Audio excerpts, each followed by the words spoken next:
और धनंजय जी क्या कहेंगे आप इस पर, क्योंकि 2019 में 10 राज्यों की सभी सीटें आप लोगों ने ले ली थी और लगभग 190 सीटें ऐसी थी जिसमें 92% सीटों पर आप लोगों ने अपना कब्जा जमाया था, लेकिन इस वक्त जहां पर ज्यादा पकड़ लग रही थी वो फिलहाल अभी जो रुझान है उसमें वो हिलती जा रही है, वो हाथ से निकलते जा रहे हैं।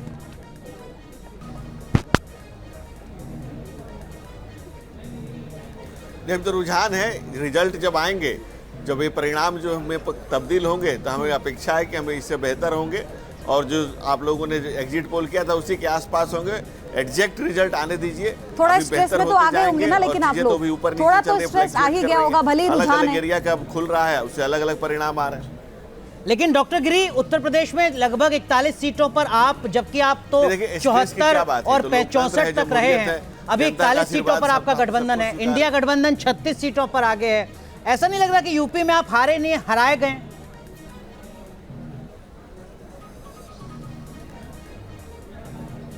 नहीं, जब धीरे धीरे अभी जब इसके परिणाम आएंगे तो आपको लग रहा है कि रिवाइज हो जाएगा, सुधर जाएगा? अभी इससे बेहतर नतीजे आएंगे। अभी अलग अलग क्षेत्रों के खुलते जा रहे हैं। जैसे जैसे परिणाम बिल्कुल हमारे पक्ष में आएगा, जैसे जैसे बढ़ेगा, हमें विश्वास है, जनता के दिए गए आशीर्वाद पर भरोसा है, लोकतंत्र पे।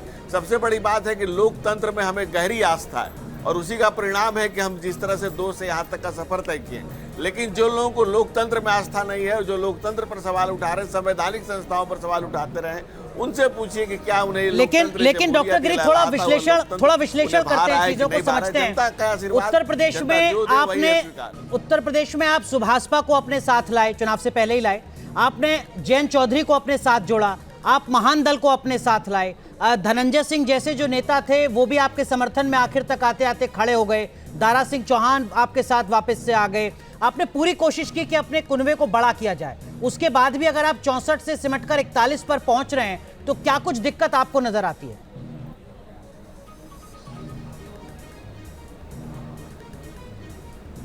नहीं, देखिए, हम तो सबको जोड़ने की राजनीति करते आए हैं। हमने तो खंडन और विखंडन और तोड़ने की राजनीति कभी की नहीं है। वो तो काम कांग्रेस का है कि पहले देश बांटा, फिर टुकड़ों में बांटा, फिर दलों को बांटा, फिर जातियों में बांटने का। हम तो जोड़ने का ही काम करते हैं। हम तो प्रधानमंत्री नरेंद्र मोदी के दिए गए सब शब्दों को मंत्र रूप में करते हैं। सबका साथ, सबका विकास, सबका विश्वास, सबका प्रयास, सभी जाति वर्ग पर संप्रदाय सबको जोड़ करके राजनीति करते हैं और जनता किस कदमों में है। अब तो रिजल्ट जनता दे रही है। जनता ने अपना रिजल्ट मतपेटियों में पैक कर दिया है, ईवीएम और तमाम चीज़ों के थ्रू आ रहा है और हम अब पूरी तरह से विश्वास है कि जनता हमें अच्छी सीटों से जिताएगी, अच्छा मार्जिन देगी, हमारे नेतृत्व को जनता का आशीर्वाद मिलेगा, ऐसा हम पूरी तरह से अपेक्षा डॉक्टर गिरी, एनके सर हमारे साथ मौजूद हैं, वो आपसे कुछ कहना चाह रहे हैं। आएंगे बहुत हद तक हमारे पक्ष में रहेंगे, अच्छी सीटें। गिरी जी, एक चीज है जो आप जनता सबको जोड़ने की बात करते हैं, ये जनता के लिए तो जोड़ना समझ में आता है। जब आप अजीत पवार को जोड़ लेते हैं 4 दिन पहले, उसको सबसे भ्रष्ट बताने के बाद, तब लगता है कि कहीं आपने पॉलिटिकल मॉन्ग्रेलाइजेशन, एक अंग्रेजी में शब्द होता है, कि आपने वो सारी चीजें की जो नैतिकता के, शुचिता के पैरामीटर से के खिलाफ थी, सिर्फ जीतने के लिए। और ये जनता को शायद अच्छा नहीं। जब बीजेपी शुचिता छोड़ देती है तो जनता को बहुत आहत होती है, क्योंकि उसको शायद लगता है कि बीजेपी से अपेक्षा थी उसकी, और 10 सालों में अगर उसने वोट दिया है तो आपसे अनैतिकता की अपेक्षा नहीं होती है। जब आप ये करते हैं कि किसी को भी, शुभेंदु अधिकारी को लाते हैं, वो पाक साफ हो जाता है, तब लगता है कि आप भी वही छलावा कर रहे हैं जो बाकी पार्टीज करती है, इसलिए शायद ये नुकसान हो रहा है। डॉक्टर गिरी,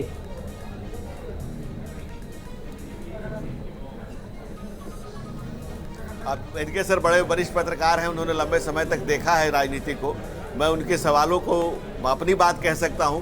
भारतीय जनता पार्टी शुरू से भय, भूख और भ्रष्टाचार के खिलाफ काम करती रही है और हमने हमेशा से शुचिता को वरीयता दी है। और जो लोग आए, उन लोगों के ऊपर जो कोर्ट केसेस चल रहे हैं वो कोर्ट अदालत निर्णय करेगी। बाकी जो बात है, अगर कोई भारतीय जनता पार्टी के नीति नियमन से प्रभावित होकर के आना चाहता है तो उसको स्वागत करते हैं। हम भारतीय संस्कृति के वो जीते हैं, प्राणवंत में जीते हैं। रत्नाकर के वाल्मीकि बनने का इसी संस्कृति ने स्वागत किया है। तो अगर कोई भारतीय जनता पार्टी की नीतियों से प्रभावित होकर आना चाहता है तो उसका हम स्वागत करते हैं। दूसरी बात कि जिन लोगों की आप बात कर रहे हैं, उन लोग न्यायालय के जो केसेस चल रहे हैं उनको न्यायालय से बेल पर हैं, हमारा उसमें कोई लेना देना है नहीं। और जो न्यायालय जो तय करेगा, जो भी डिसीजन होगा कोर्ट से जो भी निर्णय किए जाएंगे। अब सुचिता का पैमाना तो इतना गिर गया कि लोग जेल जाकर के भी को पद से रिजाइन नहीं कर रहे। अब इस गिरे हुए मानक और गिरे हुए पैमाने पर भारतीय जनता पार्टी के बहुत उच्च मानक पर राजनीति बाकी से बेहतर है आप कह रहे हैं, ठीक है। हाँ बिल्कुल। और मोहित कांग्रेस दफ्तर से हमारे साथ लगातार बने हुए हैं, एक बार मोहित का रुख कर लेते हैं। मोहित बताइए, हलचल शुरू हो गई क्या वहां पर?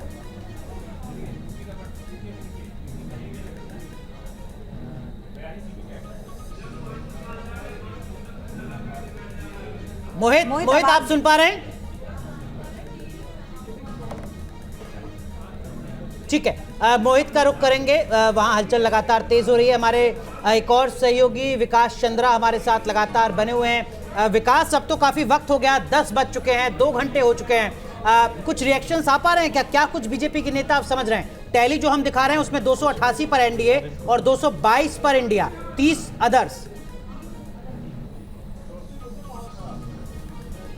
देखिए, जो बीजेपी के नेता है, हालांकि यहाँ प्रवक्ता और नेता और कार्यकर्ता ही कोई बहुत वरिष्ठ नेता भी बीजेपी कार्यालय नहीं पहुँचे हैं। हालांकि कुछ महासचिव पार्टी के जरूर यहाँ पर पहुँचे हैं, लेकिन अभी भी वो लोग इस बात को जस्टिफाई करने में लगे हुए हैं कि अभी तो महज कुछ घंटे हुए हैं, अभी कई दौर की मतगणना बाकी है, आने दीजिए और हम सरकार बहुत अच्छे ढंग से बनाएंगे।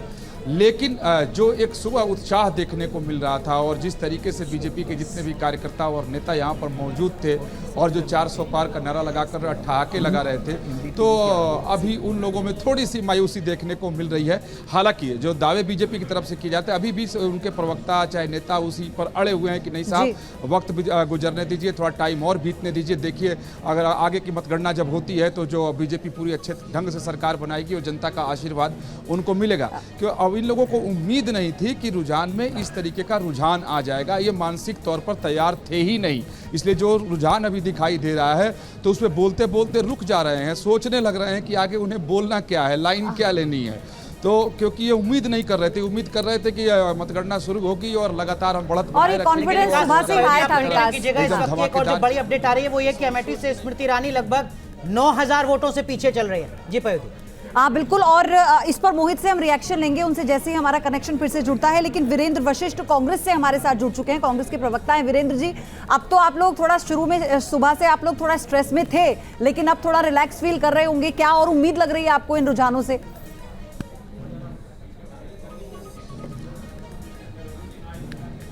नहीं, बिल्कुल। कल भी राहुल जी ने कहा था कि वो ये जो एग्जिट पोल थे ये मोदिया मीडिया पोल थे। और मैं आपको ये कहना चाहता हूँ कि जब राहुल जी कन्याकुमारी से लेके कश्मीर और हम यात्रा कर रहे थे, भारत जोड़ो यात्रा, देश के लोगों को जोड़ रहे थे, उसी समय में मोदी और अमित शाह की भारतीय जनता पार्टी देश में भ्रष्टाचारी जोड़ो अभियान पे निकली हुई थी। हम भारत के लोगों को जोड़ रहे थे और वो भारतीय जनता पार्टी में भ्रष्टाचारियों को जोड़ रहे थे। तो इसीलिए भारत के साथ भारत के लोग खड़े रहे और भ्रष्टाचारी जो वादा करते थे उनको हटाने का अपने साथ जोड़कर भारत की जनता ने कहा कि राहुल जी कांग्रेस पार्टी और इंडिया ब्लॉक के साथ ही देश के संविधान को बचाना चाहते हैं, क्योंकि आज़ादी की लड़ाई का जो भी हमारे पास होली बुक है उसका नाम भारतीय संविधान है।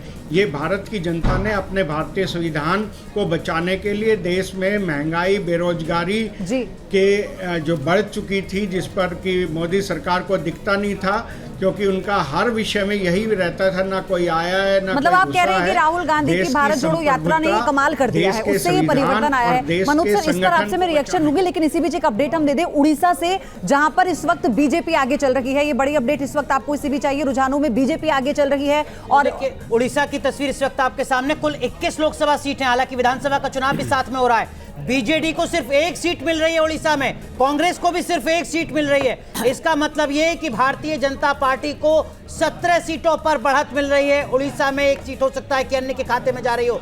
लेकिन मनोज सर, ये तो भारतीय जनता पार्टी के लिए बंपर जीत है। उड़ीसा में 21 में से 17 सीटें।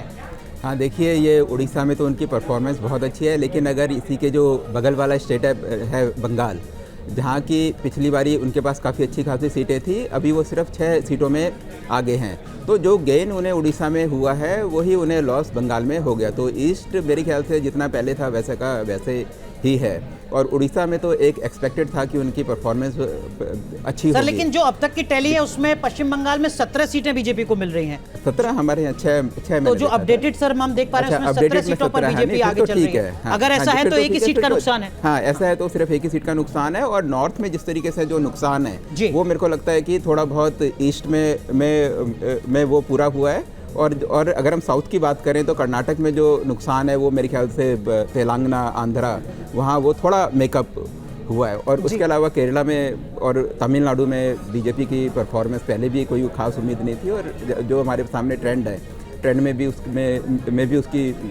भी वही चीज़ हमारे सामने है। सर लेकिन इसी पे ये बात मुझे आपसे जोड़नी थी कि साउथ से ही तो राहुल गांधी ने अपनी भारत जोड़ो यात्रा शुरू की थी। अब जिस बात का जिक्र कांग्रेस के प्रवक्ता कर रहे थे कि राहुल गांधी की भारत जोड़ो यात्रा का एक कमाल है जो कांग्रेस ये कमाल कर पा रही है, तो इमेज की बात हम लगातार करते आ रहे हैं। तो क्या इससे ये फायदा हुआ था कि राहुल गांधी की वो इमेज बदली, वो लोगों तक पहुंची, और उसका ये हमें रिजल्ट देखने को मिल रहा है? देखिए ऐसा है कि रिजल्ट अब हमारे सामने है, तो हम पीछे की तरफ देख सकते हैं और हम ये कह सकते हैं कि कांग्रेस ने कौन कौन से काम ठीक किए। तो राहुल गांधी की जो यात्रा थी वो तो खैर सबसे बड़ा इवेंट था ही, उससे राहुल गांधी की पर्सनल इमेज काफ़ी बढ़ी।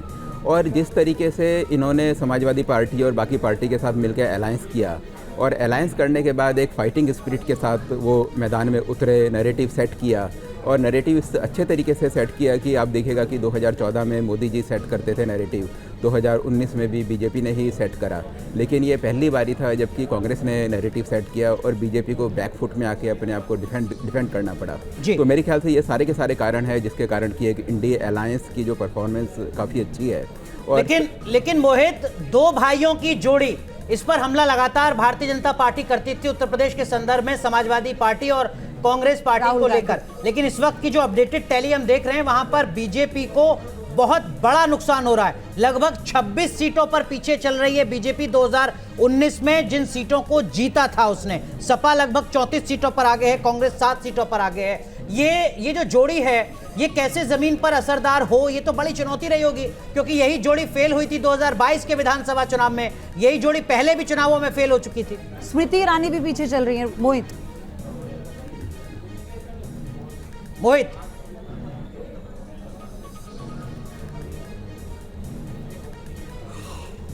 जी बिल्कुल, सवाल एक बार फिर से दोहराइए।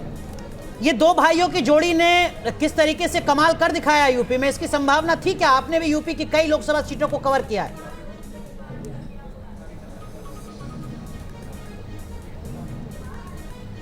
देखिए बिल्कुल, हम 22 दिनों तक लगातार अमेठी, रायबरेली, सुल्तानपुर, अयोध्या और इन इलाकों में थे, और हमने 22 दिनों के भीतर राहुल गांधी, प्रियंका गांधी, मल्लिकार्जुन खड़गे, अमित शाह, योगी आदित्यनाथ जैसे बड़े नेताओं की जनसभाओं को, नुक्कड़ सभाओं को कवर किया। और वहां पे जिस तरीके से प्रियंका गांधी और राहुल गांधी ने जनसभाओं को संबोधित किया, जिस तरीके से इंटरेक्शन किया, जिस तरीके से जो है बेरोजगारी, महंगाई, संविधान के मुद्दे को जिसकी जितनी भागीदारी उतनी उसकी हिस्सेदारी जैसी बातों को लेकर जो है कांग्रेस पार्टी जमीन पर उतरी, उसका कहीं ना कहीं देखिए रुझानों में कांग्रेस पार्टी को बड़ा फायदा दिखाई दे रहा है। अमेठी, रायबरेली सबसे चर्चित सीटों में से एक था। किशोरी लाल शर्मा के लिए राहुल गांधी ने रैली किया था और ये बात कही थी, मैं वहां पे मौजूद था, उन्होंने बात कही थी कि अगर मैं 100 रुपए का विकास रायबरेली में करूंगा तो अमेठी तो मेरे दिल के करीब है, तो वही 100 रुपए का विकास अमेठी के भीतर करूंगा। और एक एक दिन में 18 नुक्कड़ सभाओं को प्रियंका गांधी अमेठी के भीतर किया करती थी, तो उसका असर कहीं ना कहीं अमेठी के भीतर दिखाई दे रहा है। स्मृति ईरानी केंद्रीय मंत्री है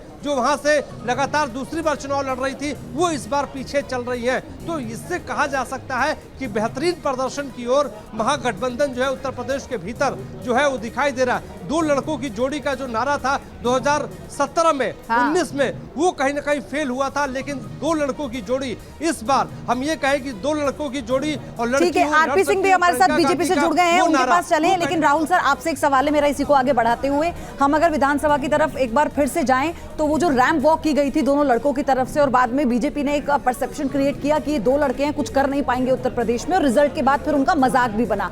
क्या ये उतने सालों की मेहनत हम कह सकते हैं और वो स्ट्रैटेजी की परिपक्वता की पहचान है ये जो इस वक्त हम अब देख रहे हैं रुझानों में?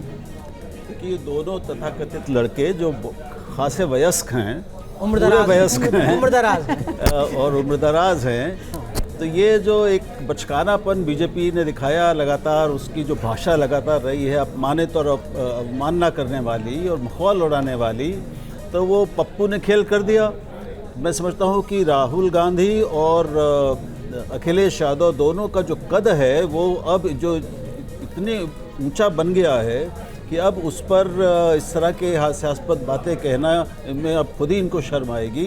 अब वो लड़के नहीं हैं, अब वो बाकायदा चुनौती दे रहे हैं और ऐसी कड़ी चुनौती उन्होंने उत्तर प्रदेश में दी है जो ऐतिहासिक है अपने आप में।